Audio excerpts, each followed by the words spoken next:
Now let's shift our attention to the United States, where Georgia's Bureau of Investigation says the father of the suspected shooter at Apalachee High School has been arrested. 4 people were killed and 9 more persons hospitalized with injuries after the shooting. We have more details in this report.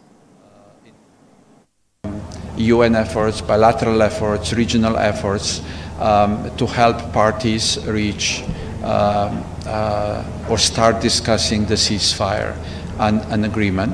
I think we also all called on the part. The Georgia high school shooting suspect is about to make his first appearance in court as his father faces second-degree murder charges. The school year's deadly attack has left the community heartbroken. The 14-year-old mass shooting suspect and his father have been charged in connection with a rampage that left 2 students and 2 teachers dead this week. The suspect, called Gray, is a student at Apalachee High School in Windsor, Georgia. Investigation shows he fired an AR-style rifle on campus on Wednesday morning, killing 4 people and leaving 9 others injured. According to the Georgia Bureau of Investigation, the act has affected the students not only physically but also mentally, leading to the arrest of his 54-year-old father, Colin Gray. The Georgia Bureau of Investigation says he is being held accountable for 4 counts of involuntary manslaughter, 2 counts of second-degree murder, and 8 counts of cruelty to children. The Bureau of Investigation's director, Chris Hussey, said at a news conference that the charges stem from Mr. Gray knowingly allowing his son, Colt, to possess a weapon. 4 counts of involuntary manslaughter. And for more on this case and the situation of violence in American schools, Global Affairs analyst Kule Falowo joins me now from the United States. It's good to have you join us. Thank you for having me.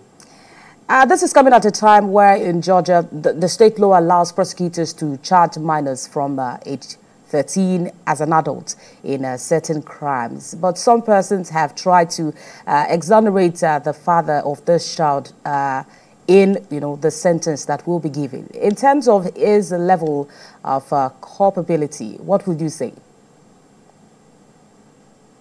Well, it's involuntary manslaughter because the alleged shooter, that's a son. He's only about 13, 14-year-old, and he's not able to purchase a firearm.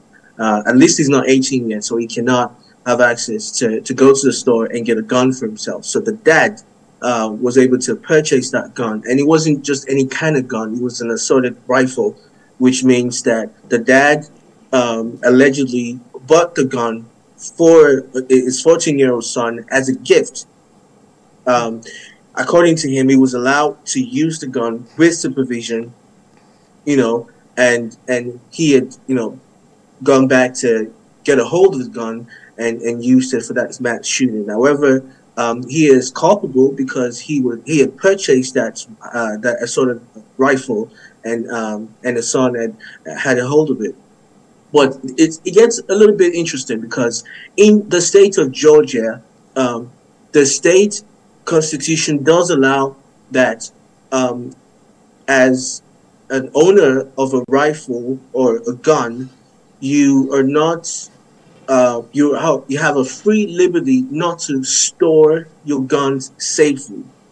So it's allowed in the state of Georgia that you could store your gun, or if you choose not to store your gun, the law will support you. So it's a little tricky how this is going to go, but it is also being held for manslaughter, and this will be more like a litmus test and see how the judge and the public are going to judge the case. But as far as Georgia, they have the weakest gun laws in the states.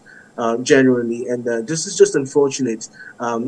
Currently, we have about 12,000 people that have died or lost their life due to gun violence in America. It's a growing epidemic, and we just need to do more about it, especially lawmakers.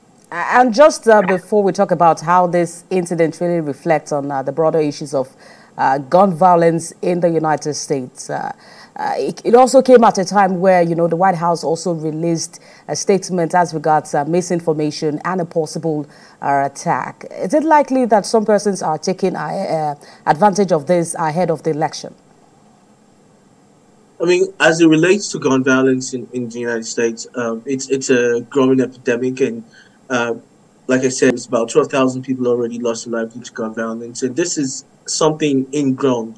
A lot of people are advocates of Second Amendment, which is freedom to own a rifle, to have a rifle, to carry a rifle, to have a concealed weapon and carry it in the public and things like that.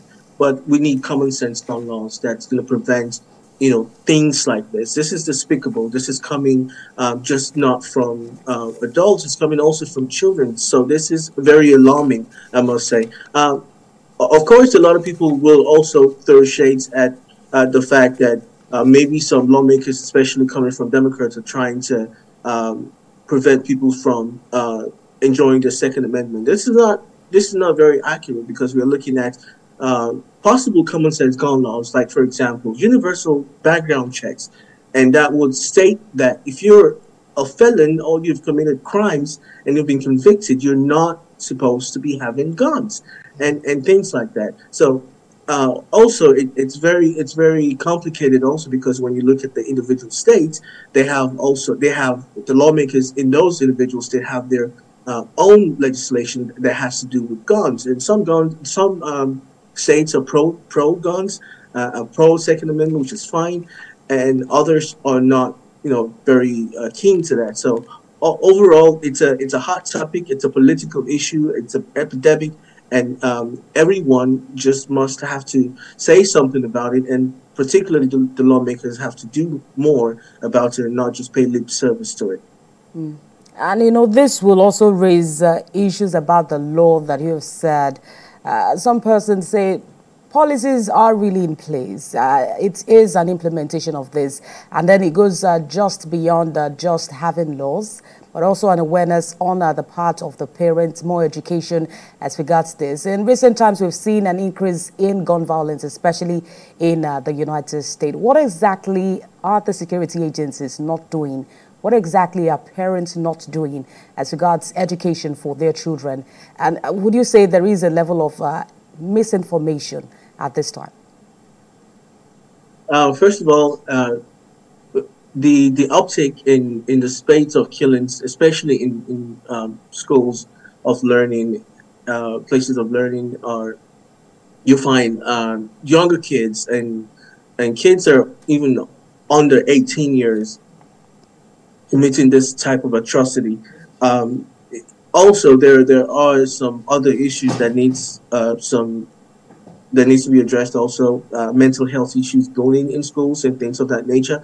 And also, when you look at the online presence of these kids, for example, this particular child in Georgia in 2013 allegedly threatened to shoot up a school, and you know, the FBI investigated and saw that they followed up with that accusations and that allegation, and he was eventually dropped. But you would see that there seems to be some traces or some leaks somewhere or some problematic, you know, issues going on to probably make an individual want to shoot up a school.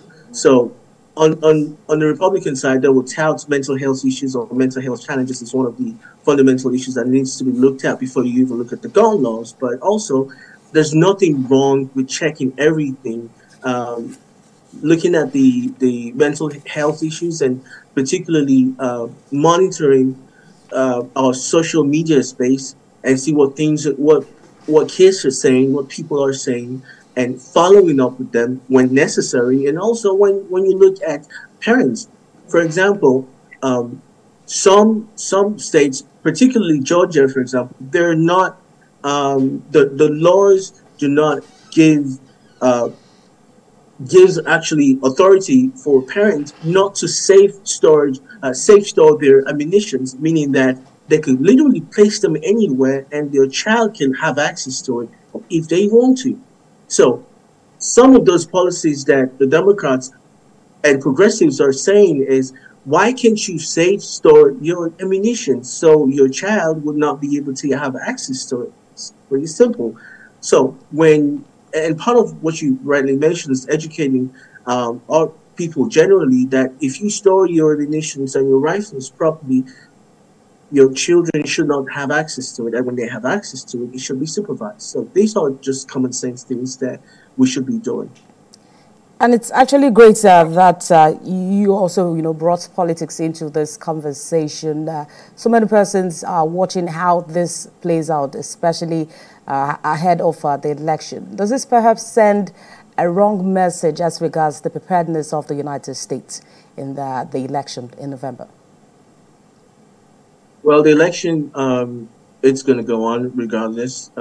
This is, like I said, it's an epidemic. It's been with the United States. It's been part of the culture for a long time. It's a gun-loving country. We celebrate the Second Amendment as much as we want to, but it has absolutely no bearing for the election because condolences are always going to go in. Mr. Biden has already sent his condolences and re-advocated and urged his lawmakers and the Republicans to join hands with them to advocate for more stricter gun laws. And things of that nature are always going to happen. People are going to talk about it, but it's really not going to deter pro-gun activists from championing their cause because they seem to feel like any attack on having people to own their guns and having people to express themselves the best way they can with their guns is if you take that away from them, you're attacking the Second Amendment. So that is a very divided issue, a very highly polarized issue. It's with a lot of people, but it wouldn't have any bearing on the elections. There's so many other topical issues like immigration, economy, inflations, and things of that nature. And unfortunately, this will be in the back burner as it always has been. All right, thank you very much for your thought. Global Affairs analyst Kunle Falowo. Thank you for joining us on The World Now. Thank you.